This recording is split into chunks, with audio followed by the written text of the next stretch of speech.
El apóstol Pedro escribe esta carta a unas congregaciones que estaban en un lugar llamado Asia Menor.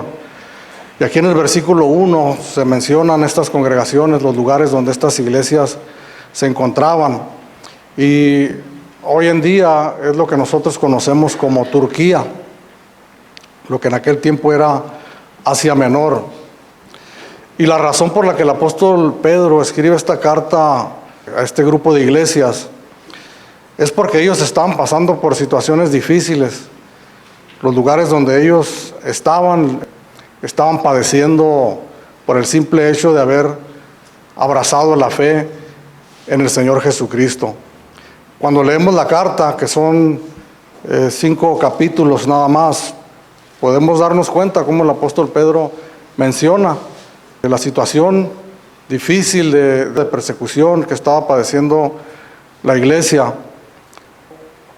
Algo que podemos notar también en la carta, que a pesar de que el contexto es una carta como algunos la mencionan, de aflicción o de persecución, no es el tono que predomina en la carta.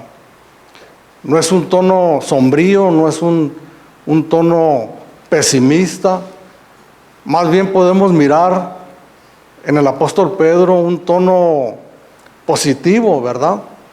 De esperanza, que menciona aquí una esperanza viva que la iglesia tenía en aquel tiempo y que podemos decir que tenemos nosotros también. Algo que nos ayuda también a comprender el contexto de esta carta es el hecho de que el gobernante de aquel tiempo era el emperador Nerón, un hombre desquiciado, un hombre sádico, sanguinario. La historia comenta, está registrado en la historia, que este hombre prendió fuego a Roma, la capital del imperio de aquellos años, un imperio que gobernaba a nivel mundial, en todo el mundo conocido de aquel tiempo. Y la misma historia dice que lo más probable es que fue Nerón, ¿verdad?, el que incendió Roma. La Vox Populi, ¿no?, el pueblo de aquellos tiempos, en la ciudad de Roma sobre todo, era un secreto a voces, como decimos, que había sido Nerón quien había prendido fuego a la ciudad. Entonces Nerón, al mirarse contra la pared con tantas acusaciones que estaba recibiendo, pues para él lo más fácil que se le hizo es acusar a un pueblo débil, a un pueblo vulnerable de aquellos tiempos, y era el pueblo cristiano. Entonces él lanzó la acusación, ¿verdad? Los cristianos incendiaron a Roma. A partir de ese momento, Nerón hace un decreto que cualquiera que se llamara a sí mismo cristiano prácticamente era una persona que estaba contra la ley. Se inició una persecución en Roma. Cuenta la historia, las crónicas de la iglesia de aquellos tiempos, que la ciudad de Roma estaba llena de crucificados cristianos que les prendían fuego. Toda la noche ellos alumbraban prácticamente como antorchas la ciudad. Eran llevados al Coliseo, despedazados por fieras salvajes, por el único delito, si podemos llamarlo así, de haber abrazado la fe en Jesucristo. Pero estos lugares en los que menciona el apóstol Pedro en el versículo número 1 eran lugares que estaban muy retirados de Roma. Sin embargo, se escuchaba ya lo que estaba pasando. La mala fama de los cristianos, y de por sí no eran personas muy populares, muy gratos a la población, porque caminaban en una dirección completamente contraria a la que caminaba el resto de la sociedad. Entonces, cuando escucharon estas cosas, la vida de los cristianos se hizo más difícil, más pesada. Y esto lo podemos mirar aquí en el capítulo 2 de esta carta, en el versículo 12, donde el apóstol Pedro los exhorta y le dice: manteniendo buena vuestra manera de vivir entre los gentiles, para que en lo que murmuran de vosotros como de malhechores glorifiquen a Dios en el día de la visitación, al considerar vuestras buenas obras. Entonces el apóstol Pedro, hermanos, exhorta a la iglesia. Esta es una carta tremenda que nosotros la podemos actualizar y mirarla en nuestros días, ¿verdad? Obviamente la situación de nosotros como cristianos es completamente diferente a la iglesia a la que menciona el apóstol Pedro aquí en esta carta. Sin embargo, la vida como creyentes, como cristianos, la exhortación que hace el apóstol Pedro a las iglesias es seguir caminando, seguir viviendo la vida cristiana con la frente en alto, con dignidad, dando buen testimonio. ¿Para qué? Dice, para que en lo que murmuran de vosotros como de malhechores glorifiquen a Dios en el día de la visitación y cuando miren sus buenas obras. Entonces esta carta, le repito, del apóstol Pedro, lejos de ser una carta sombría, una carta enfocada únicamente en las tribulaciones, en las pruebas o en las aflicciones, es una carta de esperanza, una carta que nos da luz, ¿verdad? Cuando comienza esta carta, a partir del versículo 3, podemos mirar las palabras hermosas que utiliza el apóstol Pedro para mencionar la gran salvación que Dios nos ha regalado. Cuando leemos del versículo 3 hasta el verso 12, la verdad es que nos maravillamos con estas palabras tan hermosas que utiliza este hombre, que recordamos era un pescador, como le dijeron a él, ¿verdad? Y a Juan, decían hombres sin letras y del vulgo, ¿no? Estaban maravillados por la manera que ellos hablaban. Pues la manera que el apóstol Pedro estaba escribiendo también, inspirado por el Espíritu Santo, dándole palabras maravillosas para describir esta gran salvación que aquellos hermanos habían recibido y la que nosotros hemos recibido también. Bendito el Dios y Padre de nuestro Señor Jesucristo, que según su grande misericordia nos hizo renacer para una esperanza viva por la resurrección de Jesucristo de los muertos, para una herencia incorruptible, incontaminada e inmarcesible, reservada en los cielos para vosotros, que sois guardados por el poder de Dios mediante la fe, para alcanzar la salvación que está preparada para ser manifestada en el tiempo postrero, en lo cual vosotros os alegráis. Y ahí me detengo unos segundos. En lo cual, dice el apóstol Pedro, os alegráis. Esta palabra, en la palabra original, significa en lo cual se gozan en gran manera. Es una palabra que no menciona una alegría común y corriente, habla de un gozo inexplicable, un gozo que no se puede describir con palabras. Porque en el verso 8 la vuelve a mencionar cuando dice, os alegráis con gozo inefable y glorioso. Y esto es lo que significa inefable, algo indescriptible que no lo podemos nosotros describir con palabras. Pero más allá de las palabras de lo que estamos leyendo en esta mañana, hermanos, y nos vamos a la experiencia personal, ¿verdad? Cuando nosotros tuvimos la experiencia maravillosa de la salvación de nuestras almas, qué gozo, qué alegría, qué contentamiento experimentábamos, ¿verdad? Los primeros días, las primeras semanas, los primeros meses. Yo recuerdo, hermanos, que asistía a la iglesia y en medio de la alabanza, de los cantos, yo recuerdo que casi estaba, perdónenme la expresión, casi estaba bailando en mi lugar. Y dirá usted, pues, que me conoce, que soy una persona algo tranquila, algo seria, ¿verdad? Pero era un gozo indescriptible que yo sentía en aquellos momentos y que me deleitaba, ¿verdad? Me alegraba en aquello que Dios había realizado en mi vida.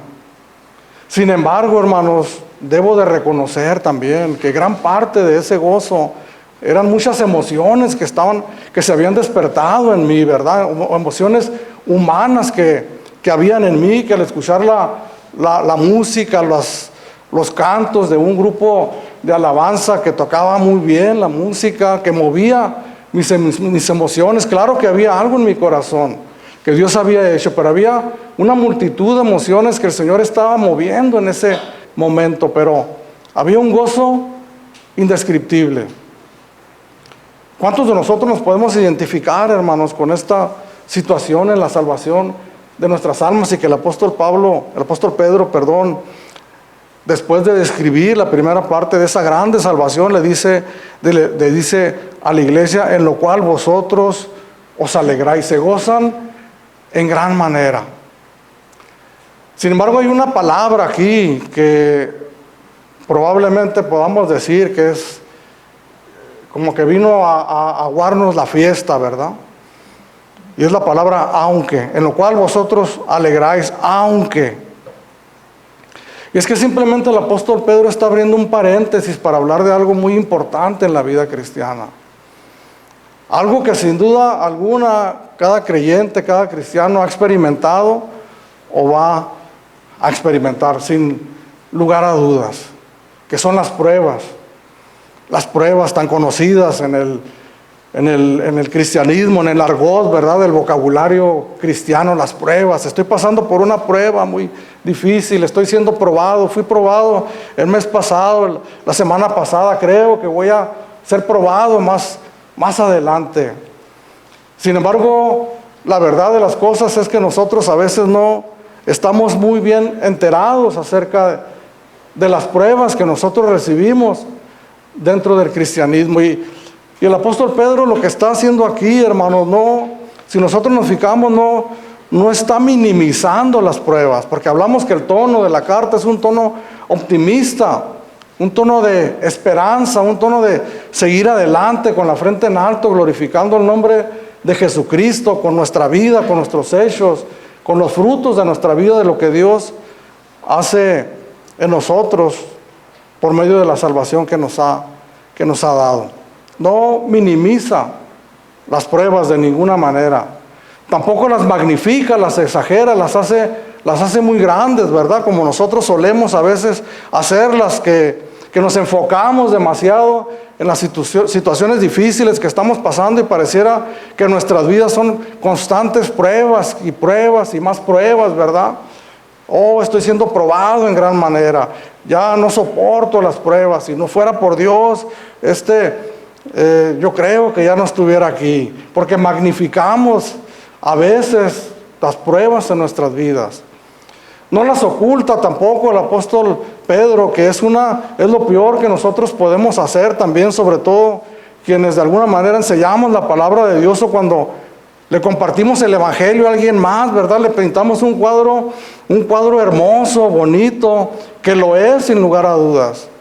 Pero muchas veces nos falta esa parte importante que sin duda alguna está presente en la vida de todos los creyentes. Entonces, Pedro hace una pausa en medio de estas hermosas palabras con las cuales se está describiendo esta grande salvación y dice, aunque, en el verso 6, en lo cual vosotros os alegráis, aunque ahora por un poco de tiempo, si es necesario, tengáis que ser afligidos en diversas pruebas. Y algo interesante, importante que miramos aquí, que no únicamente menciona van a ser afligidos por pruebas, sino que dice por diversas pruebas.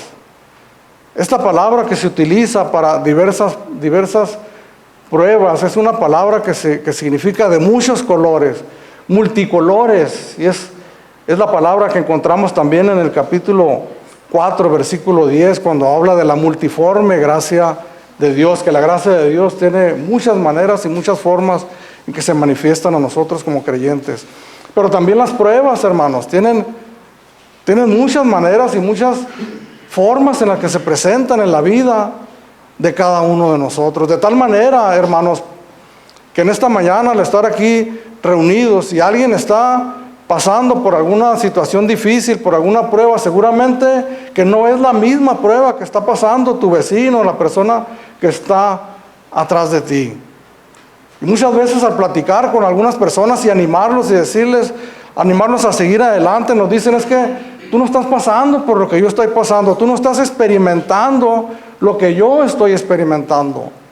Pero sin lugar a dudas podemos decirle, lo más seguro es que no, pero tal vez esté experimentando por otra situación diferente, tal vez no en este momento, pero en el pasado también pasé por una situación distinta a la tuya y que también causó aflicción en mi vida. En estas cuestiones de las aflicciones y de las pruebas, hermanos, Sin duda alguna que todos nosotros estamos aptos para hablar a alguien más de pruebas y de aflicciones, porque todos nosotros hemos pasado por algunas.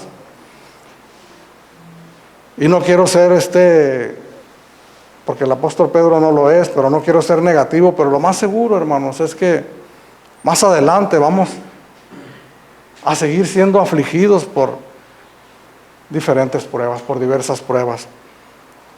Porque Dios todavía no ha terminado con nosotros, estamos en la vida cristiana aún.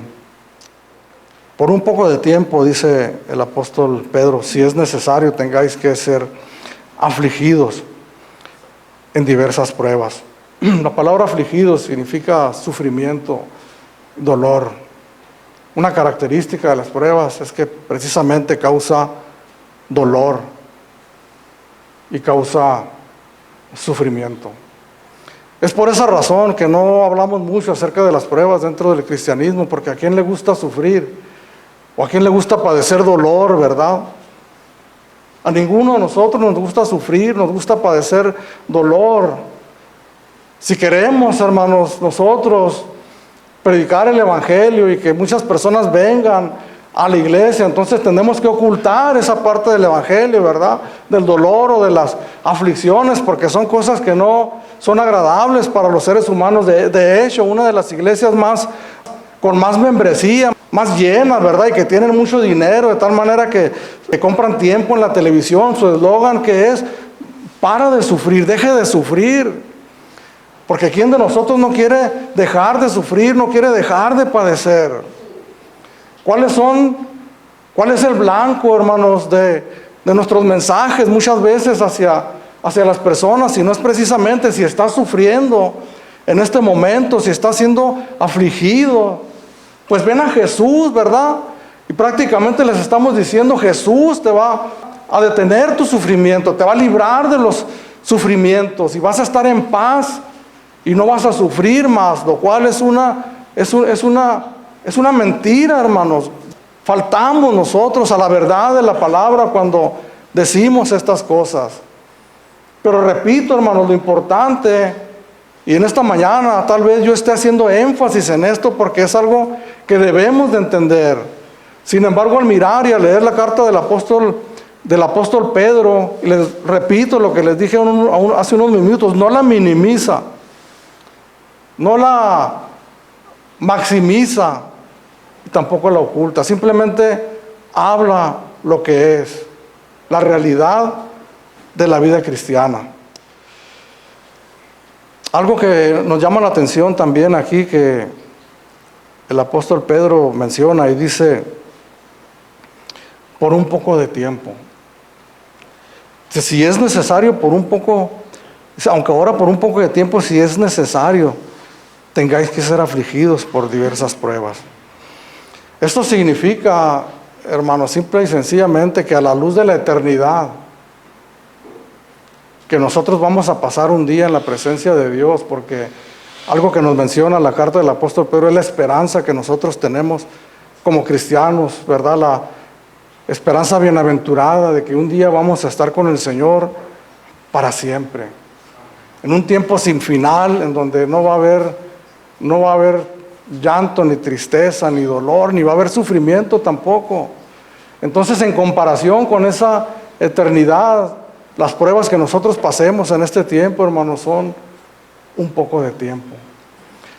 Pueden durar, hermanos, esas aflicciones, esas pruebas pueden durar todos los días de nuestra vida en este mundo.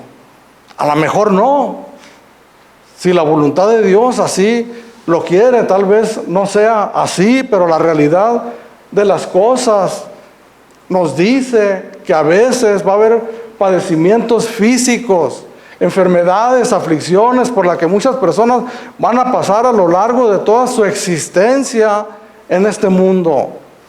Y eso no es, hermanos, para derribar, eso no es para matar la esperanza de aquellas personas, todo lo contrario. Es para decirles, hermanos, que no hay comparación, como dice Romanos 8:18, cuando dice: pues tengo por cierto que las aflicciones del tiempo presente no son comparables con la gloria venidera que nosotros se ha de manifestar. Cristianos, buenos cristianos que han sufrido un accidente y que tienen que pasar sus días en una silla de ruedas, hermanos, ¿cuál es la esperanza de ellos?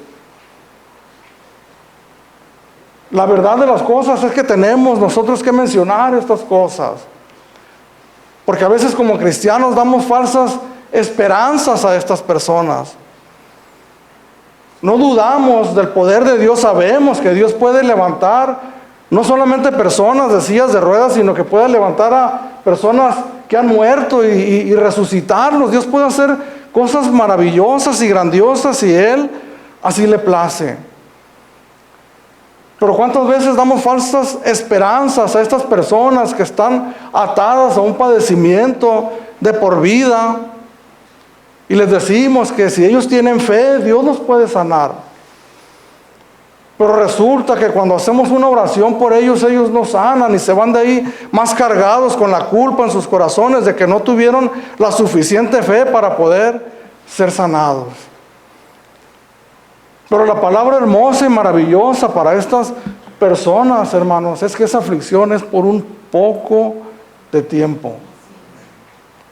Porque hay una gloria venidera, hermanos, que nos espera en la presencia de Dios. Predicamos bendiciones nosotros, terrenales continuamente, que están en esta tierra, bendiciones, cosas buenas que nos pueden suceder en esta tierra, las ofrecemos detrás de un púlpito, pero omitimos la más grande y mayor bendición que tiene Dios para nosotros, que un día vamos a estar nosotros en su presencia. ¿Cuál es el propósito de la salvación de nuestras almas? ¿Cuál es el propósito de que Dios nos ha rescatado, nos ha salvado? No son las bendiciones periféricas, hermanos, terrenales. Esas son las añadiduras que se van a quedar aquí cuando nosotros partamos con el Señor. Todo lo que nosotros hayamos logrado, hermanos, tangible, material, económico, se van a quedar en esta tierra. Pero nosotros, hermanos, nuestra alma, nuestro espíritu va a partir a la presencia de Dios para siempre. Un poco de tiempo tenemos que estar conscientes, hermanos, que para algunas personas ha sido toda su vida. Tal vez las pruebas sean realmente literal, un poco de tiempo, ¿no? Una semana, un mes, un año. Tal vez sean varios años, tal vez sea una cierta temporada que se nos hace larga para nosotros, sea como sea, hermano, sea como fuere lo que estamos leyendo aquí. Dentro de todo eso nosotros tenemos que saber que Dios está en control de nuestras vidas. En medio de la prueba, en medio de la aflicción, de la tribulación, lo que mayor gozo y paz nos debe de dar a nosotros es que Dios está con nosotros en medio de las pruebas, en medio de las dificultades.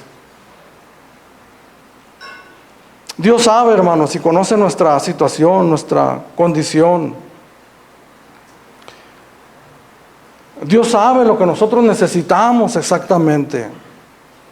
Dios sabe que nosotros tenemos necesidad económica, necesidad de salud, necesidad de cosas materiales que ocupamos en esta vida. Dios conoce nuestra situación material en este mundo. Pero mucho más, hermanos, conoce la condición de nuestro corazón, de nuestra alma, de nuestra situación como cristianos, cómo estamos caminando en este mundo. Dios conoce nuestra condición.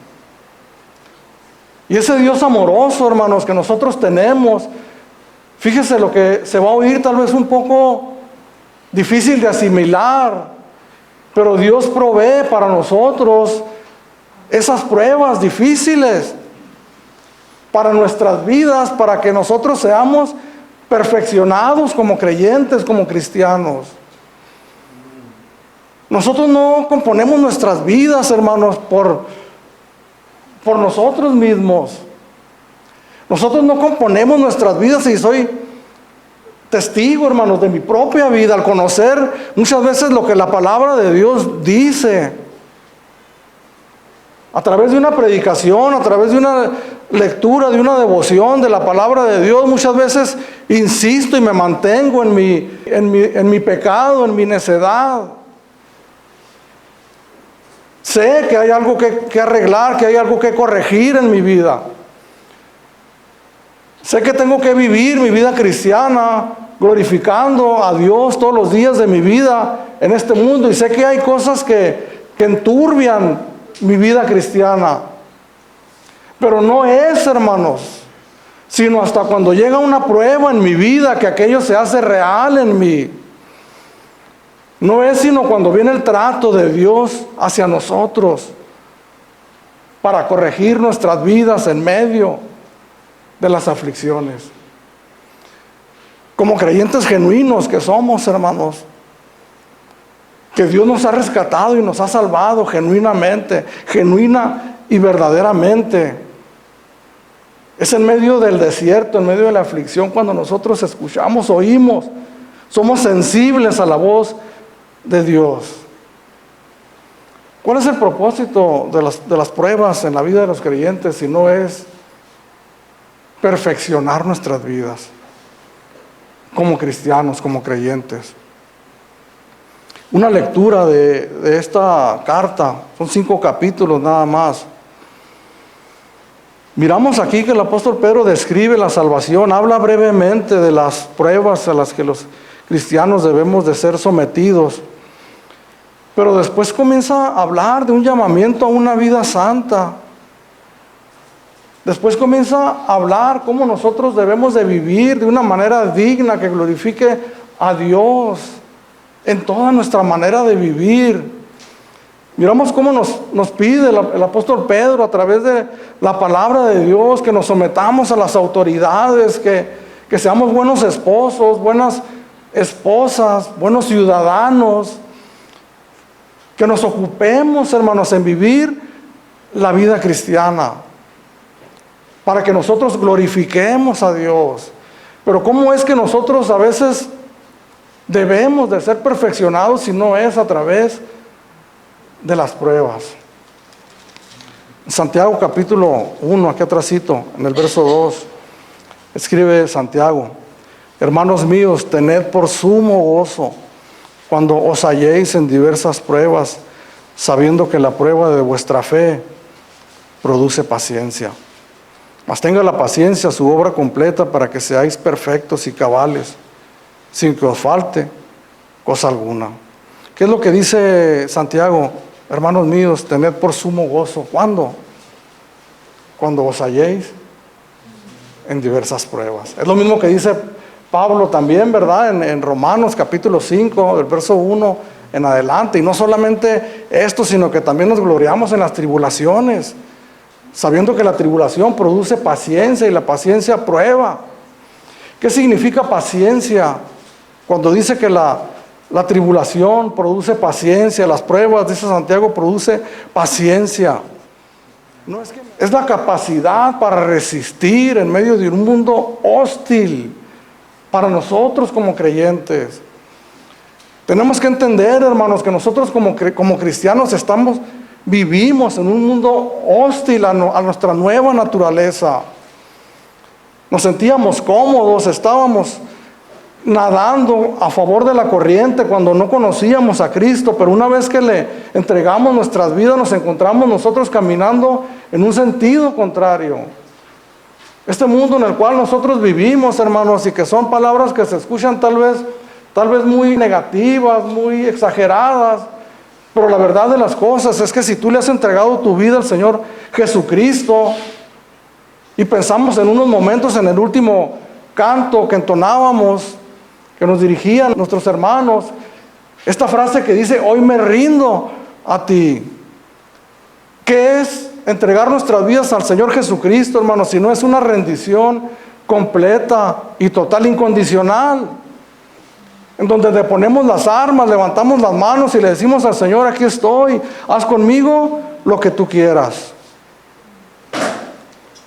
El capítulo 4 de aquí de esta carta del apóstol Pedro escribe en los primeros versículos: puesto que Cristo ha padecido por nosotros en la carne, vosotros también armaos del mismo pensamiento, pues quien ha padecido en la carne terminó con el pecado, para no vivir el tiempo que resta en la carne conforme a las concupiscencias de los hombres, sino conforme a la voluntad de Dios. Baste ya el tiempo pasado haber hecho lo que agrada a los gentiles, andando en lascivias, concupiscencias, embriagueces, orgías, disipación y abominables idolatrías. A esto les parece cosa extraña que vosotros no corráis con ellos en el mismo desenfreno de disolución y os ultrajan. Vivimos en un mundo adverso para nosotros, como cristianos, como creyentes. Y en medio de este mundo, hermanos, de oscuridad, de tinieblas, como escribió el apóstol Pablo en Filipenses, tenemos nosotros que ser luminares en el mundo. Y a veces fallamos, hermanos, como hijos de Dios. Fallamos. Y necesitamos ser corregidos, necesitamos ser purificados. Entonces Dios, hermanos, nos toma en sus manos y nos hace que nosotros pasemos por diversas pruebas para perfeccionar nuestras vidas. ¿Cuál es el propósito de las pruebas? Como cristianos, como creyentes genuinos, que estamos caminando en este mundo difícil, hermano, hermana, que me estás escuchando en esta mañana, y estés pasando por situaciones que te producen dolor, tristeza y aflicción en tu vida, y yo también, lo que tengo que hacer y lo que tenemos que hacer es voltear nuestros ojos al cielo y glorificar su nombre y darle gracias a Dios porque está trabajando en nosotros, porque está moldeando nuestras vidas, está moldeando nuestro carácter en medio de las diferentes situaciones difíciles que nos toca pasar. Por eso menciona esta frase el apóstol Pedro: por un poco de tiempo, si es necesario. Por eso a veces nuestras vidas parece que van en caballo de hacienda, ¿verdad? Estamos bien de salud, estamos bien económicamente, estamos bien en términos generales, no hay muchos sobresaltos. Pero en determinado momento Dios sabe y conoce que es necesario que nosotros pasemos por diversas pruebas. Yo preguntaría en esta mañana: ¿quién de aquí nos consideramos como vamos a usar esta palabra, como un producto acabado? Como un producto terminado. ¿Quién de nosotros podemos decir: el Señor acabó conmigo hace un año, hermano? Yo no entro en esa categoría. El Señor me ha perfeccionado y me ha santificado de tal manera que no es necesario para mí. Todos nosotros sabemos, hermanos, que nos falta mucho todavía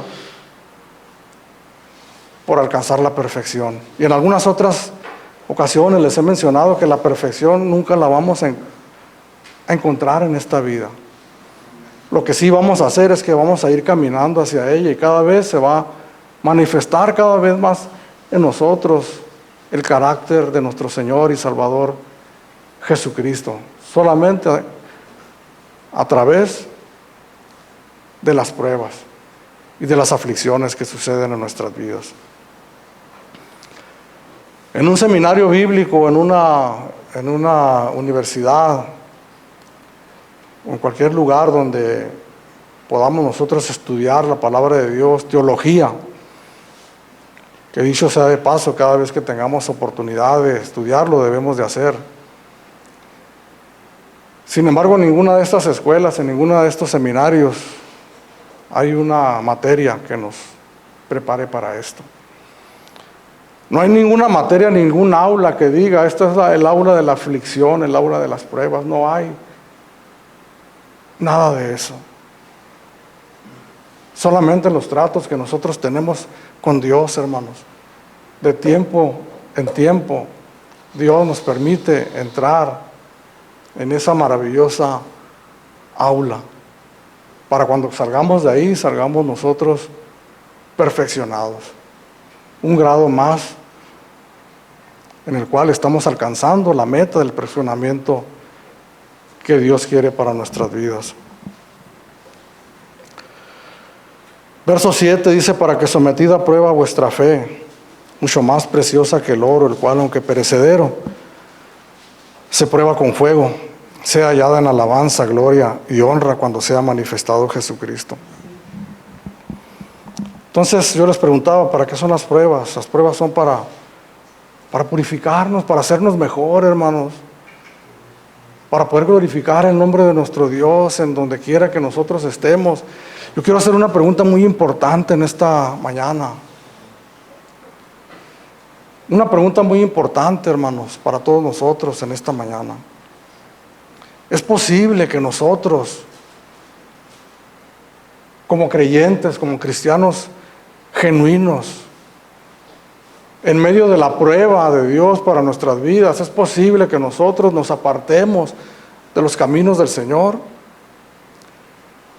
Es posible, hermanos, que Dios, teniendo en su mente un estado para nosotros glorificado, un plan perfecto para nosotros, es posible que Dios le fallen los cálculos, se le pase la mano y en medio de la prueba suceda lo contrario, que nosotros nos apartemos de los caminos del Señor.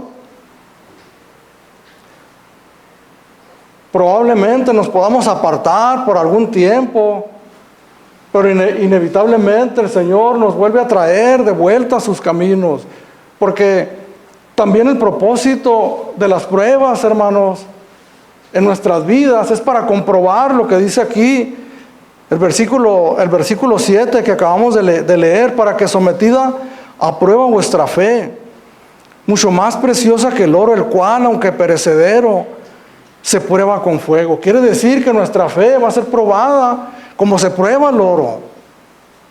¿Para qué se prueba el oro, hermanos? Una de las razones por las que el oro se prueba es para quemar todas las impurezas que el oro tiene, ¿verdad? De lo que estábamos hablando hace unos momentos, de las imperfecciones, de las impurezas que no dejan al oro brillar en todo su esplendor. Son metidos al crisol para ser pasados por el fuego y que todas esas aleaciones caigan y entonces el oro pueda relucir como verdaderamente es el oro. Pero lo que también puede suceder es que a ese crisol o a ese horno de fuego puedan entrar otras cosas que no es oro. Y lo que sucede dentro del horno de fuego es que aquello se deshace y no es más. Dios quiere probar nuestra fe, hermanos, para que nosotros veamos si la fe que hay en nosotros es genuina. Al iniciar esta enseñanza les comentaba acerca de esta palabra pruebas, que es tan común dentro del cristianismo, tan común como tan temida, ¿verdad? Y una de las razones por las que es tan común esta palabra es porque es tan común también que nosotros miremos personas que se llamaron a sí mismos cristianos, se apartan de los caminos del Señor. Les hablaba al principio de mi experiencia personal, ¿verdad? Al hablar de esta palabra, os alegráis. Dice, en lo cual vosotros os alegráis, y hablamos en gran manera. ¿Cuántas personas que estaban al lado de nosotros brincaban más que nosotros, gritaban más que nosotros, manifestaban de una manera más efusiva que nosotros aquellas emociones, aquel contentamiento, pero después, pasados semanas, meses o tal vez años, se apartan de los caminos del Señor y no regresan jamás a Él? ¿Por qué sucede eso, hermanos? Y es la pregunta importante que yo les hacía hace unos momentos. ¿Puede un verdadero creyente ser pasado por Dios, o que Dios permita que nosotros pasemos por una prueba, que el plan falle y terminemos nosotros apartados de los caminos del Señor, viviendo vidas tristes y miserables lejos de Él? Yo creo firmemente que no puede ser eso. En Marcos capítulo 4,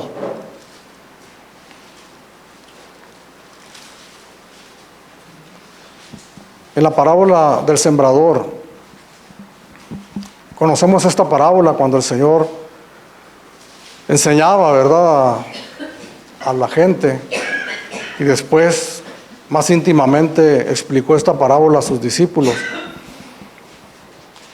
Esta parábola, sabemos que la parábola del sembrador que sembró varias semillas, ¿verdad?, que cayeron en lugares distintos.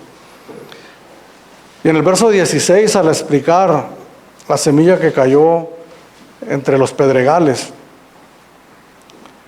el Señor explica de esta manera y dice: estos son asimismo los que fueron sembrados en pedregales, los que cuando han oído la palabra al momento la reciben con gozo, pero no tienen raíz en sí, sino que son de corta duración, porque cuando viene la tribulación o la persecución por causa de la palabra, luego tropiezan.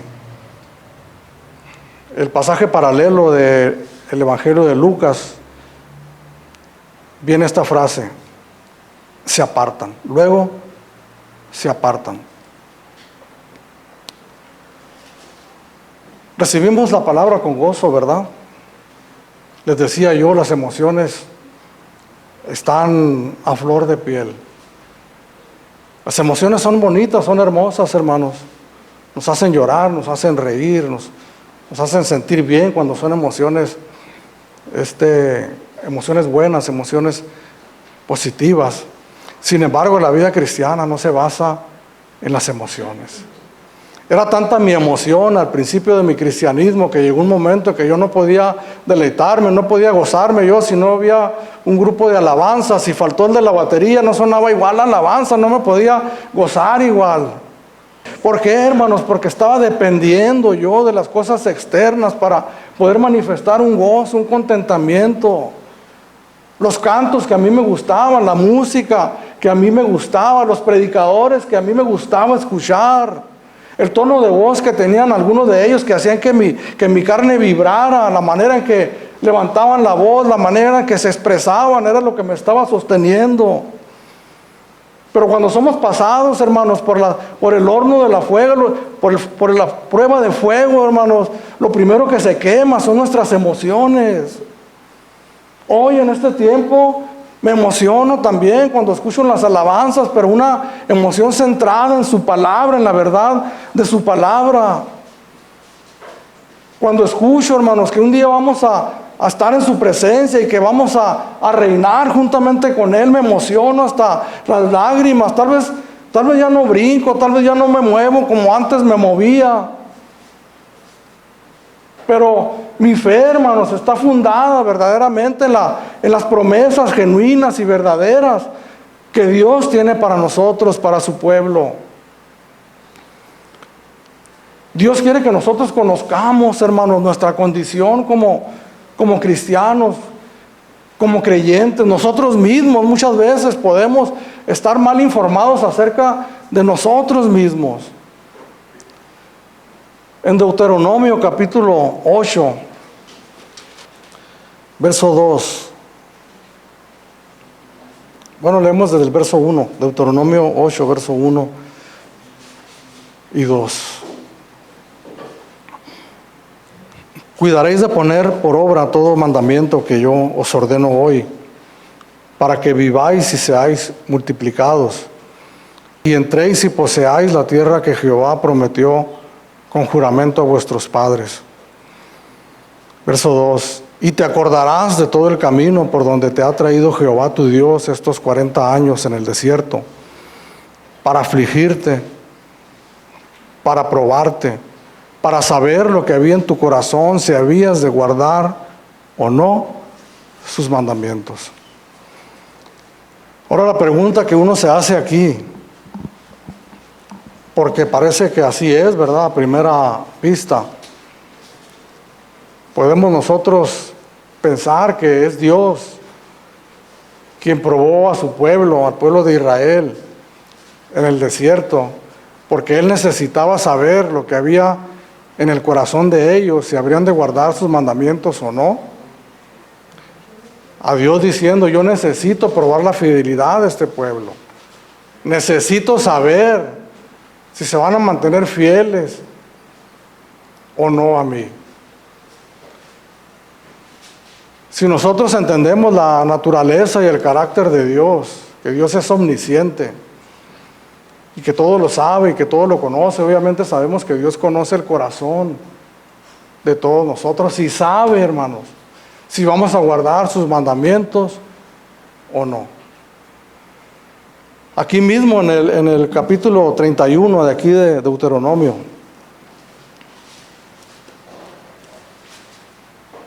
verso 16. Y Jehová dijo a Moisés: he aquí, tú vas a dormir con tus padres, y este pueblo se levantará y fornicará tras los dioses ajenos de la tierra, a donde va para estar en medio de ella, y me dejará, e invalidará mi pacto que he concertado con él. En el verso 21, en la segunda parte de este versículo, dice: porque yo conozco lo que se proponen de antemano, antes que los introduzca en la tierra que juré darles. Entonces, ¿cuál es el propósito de pasarlos por las pruebas al pueblo de Israel? Para conocer si habrías de guardar tus mandamientos o no. Entonces, la única alternativa que nos queda aquí, hermanos, es que somos nosotros los que tenemos que conocer nuestra condición.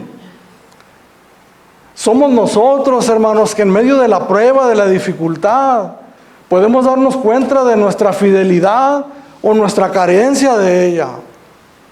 Si nosotros nos doblamos delante de Dios y clamamos a Él por misericordia en medio de estos momentos difíciles, que sentimos que en lugar de apartarnos, esas pruebas nos aferran más a Él, que hacen que nos aferremos más a Él. Porque sabemos, porque estamos conscientes, porque creemos que Dios, hermanos, tiene cuidado de nosotros y está en medio de cualquier situación que nosotros estemos pasando. Pero si nos apartamos, hermanos, si nos apartamos del Señor y nos vamos a vivir las vidas que antes vivíamos, lejos de Dios, como antes lo hacíamos, entonces Dios quiere que sepamos, hermanos, verdaderamente que nuestra fe no era la fe genuina con la que nosotros podemos allegarnos a Dios. Y quiere que nosotros conozcamos la verdad acerca de nosotros mismos para que nos rindamos, hermanos, completamente a Él. Todos nosotros, hermanos, hemos conocido personas que un día estuvieron en la iglesia, en esta o en cualquier otra. Una situación difícil, o dos, o a la tercera, o a la cuarta, pero ya no los miramos más. Oramos por ellos, hablamos con ellos, somos insistentes porque Dios nos llama, ¿verdad?, a que nosotros vayamos por aquellas almas que están batallando, porque no significa, hermanos, que si somos creyentes verdaderos, creyentes genuinos, no significa que no vamos a tropezar, que no vamos a fallar, no significa que no nos vamos a apartar por algún tiempo, tal vez. Pero si no regresamos más, hermanos, eso significa que tenemos nosotros que escuchar el Evangelio atentamente. Escuchar la voz de Dios que nos llama, hermanos, a todos, a arrepentirnos con un corazón genuino y entregarle nuestras vidas de una manera incondicional a Él. Y el propósito de las pruebas es eso, que Dios quiere que nosotros, porque Él lo conoce todo, hermanos, es la manera de decirnos a nosotros, de decirme a mí: Ricardo, no estás bien, tu fe es débil. Necesitas fortalecerte y para eso te voy a pasar por esta prueba. Dios en su gran amor y misericordia a determinadas personas les ha dicho: ¿sabes qué? La fe que tú tienes no es una fe genuina. Te voy a pasar por la aflicción de la prueba para que te convenzas que esa fe no es la fe que yo doy, la que salva. Para que reflexiones en tu corazón verdaderamente y vengas arrepentido delante de mí, puedas disfrutar verdaderamente de esta hermosa salvación. Las pruebas, hermanos, vistas de esta manera, Entendemos por qué dicen los escritores que nos gocemos en gran manera en medio de las pruebas y de las tribulaciones, porque algo que traen para nosotros no es sino solamente bendición. Nosotros como cristianos, hermanos, no nos podemos apartar del Señor. Se lo voy a decir de esta manera, es imposible. Es imposible que nosotros nos apartemos del amor de Dios. Y el apóstol Pablo lo dice, ¿verdad? En Romanos capítulo 8, versículo 29 en adelante. ¿Quién nos separará del amor de Cristo? Tribulación, angustia, persecución, hambre, peligro, desnudez. Antes, dice, somos muertos como ovejas de matadero. Y en medio de esas situaciones difíciles, el apóstol Pablo está diciendo nada, ni nadie nos va a apartar del amor de Cristo. Ni lo alto, ni lo profundo, ni ángeles, ni principados, ni potestades, ni lo presente, ni lo porvenir, ni ninguna otra cosa creada nos podrá separar del amor de Dios. Eso es lo que dice la palabra. Es imposible que nosotros nos apartemos del amor de Dios. Pero para eso Dios utiliza estas bendiciones, que aunque no las miramos nosotros en el momento, como decía Enrique hace unos momentos, el que está pasando por esa situación es el que sabe lo que está sucediendo. Si eres cristiano, hermano, no te estoy hablando de cosas ajenas a ti, porque seguro recuerdas la enfermedad, ¿verdad? Seguro que recuerdas aquellas pruebas difíciles que pasaste. Aquí estás aún. Estoy seguro que eres mejor que en aquellos tiempos. Tal vez estás pasando por alguna en este momento. A través de la palabra del Señor yo te puedo decir que no temas, que no desmayes, porque es Dios, hermano, en medio del asunto. Es Dios quien tiene control de nuestra vida, si no pierde, no nos pierde por ningún minuto de su mirada. Hace muchos años, y mi hermosa nieta Pamela, que tenía pues no tenía ni el año todavía, un matrimonio, hermana de mi esposa, su hermana Alma, nos invitaron a San Felipe, ¿te acuerdas? Unos condominios. En ese momento estaba pasando yo por una situación difícil, muy difícil, mi esposa también. Y Pamela era la única nieta que teníamos, y me acuerdo que yo bajé con ella, era un condominio de 2 pisos, y bajé con ella ahí al patio, estábamos cerca de la playa, y ella apenas estaba empezando a caminar, dar sus primeros pasitos. Entonces yo la traía de la mano y de repente la soltaba, ¿no? Para que se animara a dar sus pasitos, pero rápido me agarraba otra vez. Entonces una de esas agarró vuelo ella, y yo me quedé parado, ¿no? Y me quedé así. Y cuando quiso ella agarrar, pues volteó para todos lados y no me miró y empezó a llorar. Entonces yo no tuve corazón para seguir con la broma más tiempo, y ya la agarré otra vez y ya se tranquilizó. Así es Dios con nosotros, hermanos. Dios es bueno. Dios no es cruel, ni es malo, ni se divierte con nosotros pasándonos por situaciones difíciles para estar entretenido con nosotros desde allá arriba. Dios tiene cosas buenas para nosotros, hermanos. El punto es que a veces nosotros no estamos preparados para esas cosas, y lo que en esta mañana yo quiero recordarles a través de la palabra de Dios, de la epístola del apóstol Pedro, recordarles que debemos de estar preparados para cualquier situación que venga a nuestras vidas, hermanos, para que no nos apartemos de los caminos del Señor. En el capítulo 4, versículo 10, dice el apóstol Pedro: no se sorprendan por el fuego de la prueba que les ha sobrevenido, como si alguna cosa extraña les estuviera sucediendo. Porque eso es lo que Aparentemente sucede con nosotros, ¿verdad? Cuando pasan estas situaciones decimos, pero ¿qué está pasando? Si a mí me dijeron que Dios me iba a ayudar en todas estas situaciones y circunstancias, y estoy pasando por estas situaciones difíciles. Las pruebas son parte de la vida cristiana, hermanos, y yo con esto termino. Las pruebas nos perfeccionan, nos hacen mejores esposos, mejores esposas, mejores cristianos, mejores ciudadanos que glorificamos a Dios en esta vida. Pero el propósito principal de Dios es preparar nuestras vidas para que un día nosotros estemos en su presencia. Cuando leemos aquí el verso 7, para que sometida a prueba vuestra fe, mucho más preciosa que el oro, el cual aunque perecedero se prueba con fuego, sea hallada en alabanza, gloria y honra. ¿Cuándo, hermanos? Cuando sea manifestado Jesucristo.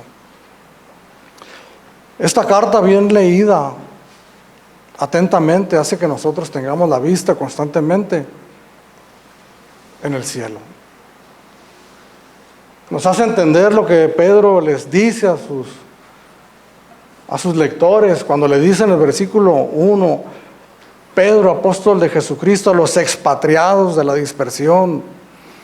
¿Qué son expatriados? Los expatriados son aquellos que están fuera de su nación. Utiliza palabra que se utilizaba para el pueblo de Israel, judíos que estaban lejos de Jerusalén y que habían ido a vivir a otras naciones. Pero ellos no eran judíos, hermanos, eran gentiles. Pero Pedro utiliza esta palabra simbólicamente diciéndole, ustedes no pertenecen a este mundo. Capítulo 2, versículo 11, le llama extranjeros y peregrinos en este mundo.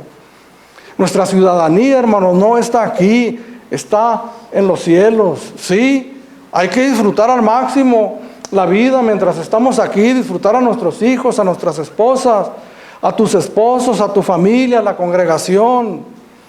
Hay que regocijarnos, hay que disfrutar, hermanos, de la vida cristiana, hay que predicar el evangelio, pero con los ojos puestos hacia el cielo, sabiendo que un día vamos a estar en su presencia.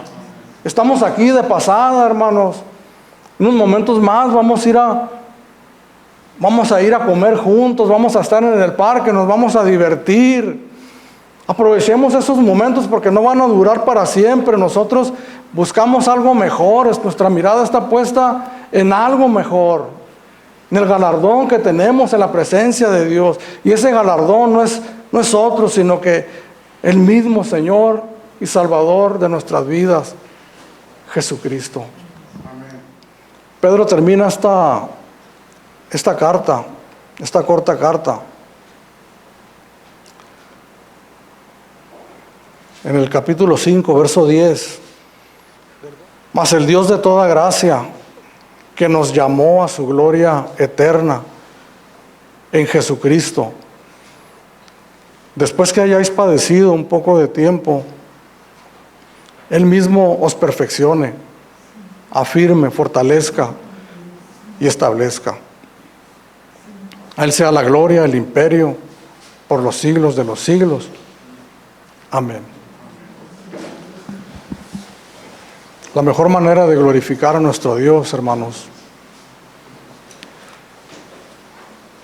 es mantenernos firmes en los caminos del Señor. Lamentablemente muchas personas se han apartado de los caminos de Dios. Es algo triste, es algo digno de conmiseración. Sin embargo, la gente que observa inevitablemente señalan y dicen, ¿en dónde está tu fe? Pero si nosotros nos permanecemos firmes, vienen las pruebas, vienen las tribulaciones, vienen las tentaciones. Y la gente que está observando no solamente mira que no flaqueamos, que no caemos, que no nos apartamos, sino que nos fortalecemos cada vez más. Eso definitivamente, hermanos, glorifica el nombre de nuestro Dios. No es un orgullo para nosotros, no es vanagloria para nosotros, porque sabemos de dónde viene el poder y las fuerzas para mantenernos firmes delante del Señor. No solamente es imposible que nos apartemos de los caminos del Señor cuando Dios nos ha salvado de veras, sino que literalmente no tenemos a dónde ir.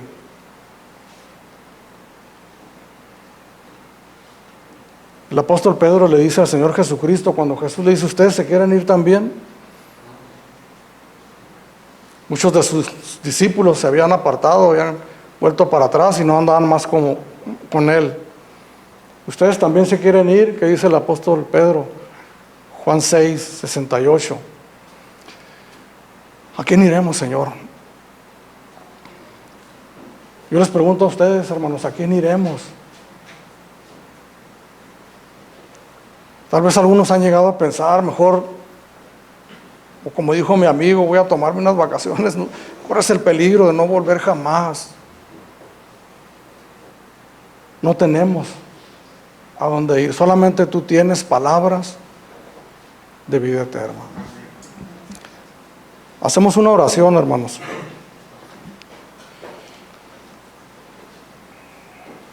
Padre Santo, bendito Dios, Salvador Jesucristo, te adoramos y te exaltamos, Señor, con toda nuestra alma, todo nuestro corazón, Padre.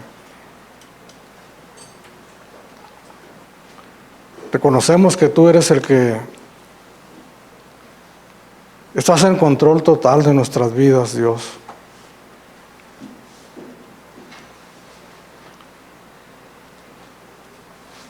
Continuamente, Señor, siempre nos contemplas, Señor. Tus ojos nos contemplan, Señor. Tú vas con nosotros, Señor, a donde quiera que nosotros estamos, en cualquier situación que estemos pasando, tú estás ahí, Señor.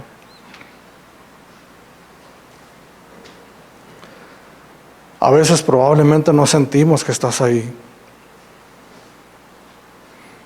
Podemos pensar equivocadamente que tal vez por un tiempo te has apartado de nosotros. Pero eso simplemente no corresponde a la verdad de tu palabra.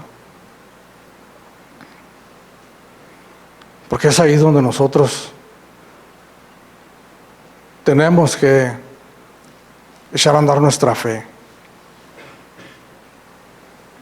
Porque no andamos por vista, sino por fe.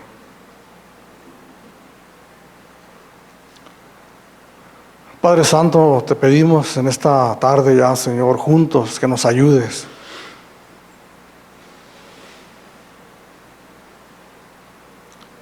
Tu siervo, el apóstol Pedro, nos dice que ciertamente las pruebas afligen, las pruebas causan dolor.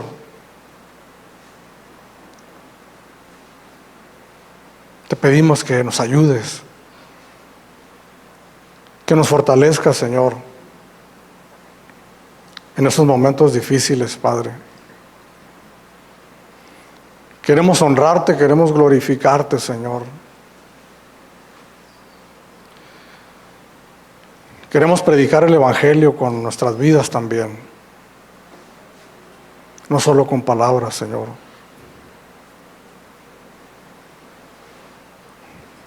Queremos mandar un mensaje, Señor, a nuestros hijos, a nuestros nietos, a nuestras familias,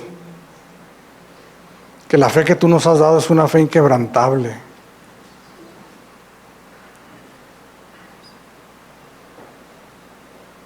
Que solamente tú, Señor, puedes darle firmeza al hombre, a la mujer, para caminar con dignidad todos los días de su vida en medio de este mundo difícil.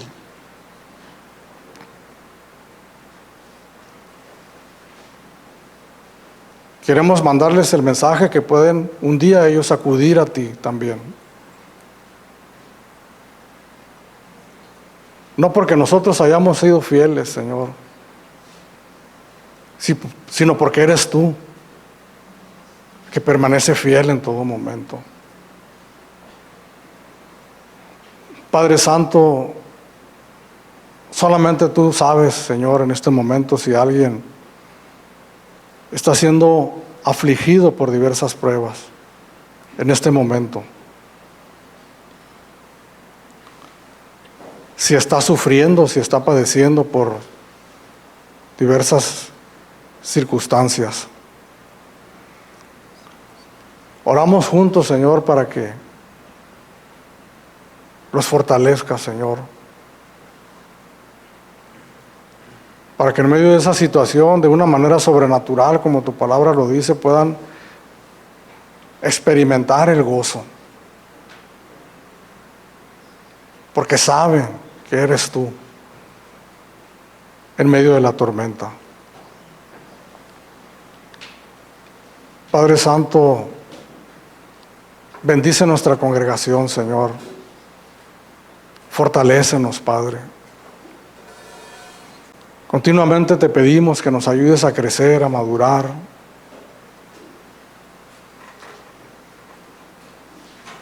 Sin mencionar la palabra, prácticamente te estamos pidiendo también, Señor, que trates con nosotros para poder alcanzar esa madurez a la que tú nos has llamado. Bendice nuestra congregación, Señor. Sí, que nos emocionemos, que si queremos brincar, que brinquemos, pero que no sea la emoción la que nos mueva únicamente, sino la convicción de saber que tú eres nuestro Señor y nuestro Salvador. De poder decir, como dijo tu siervo el apóstol Pablo a Timoteo, porque yo sé en quién he creído. Gracias, Señor Jesús. Amén.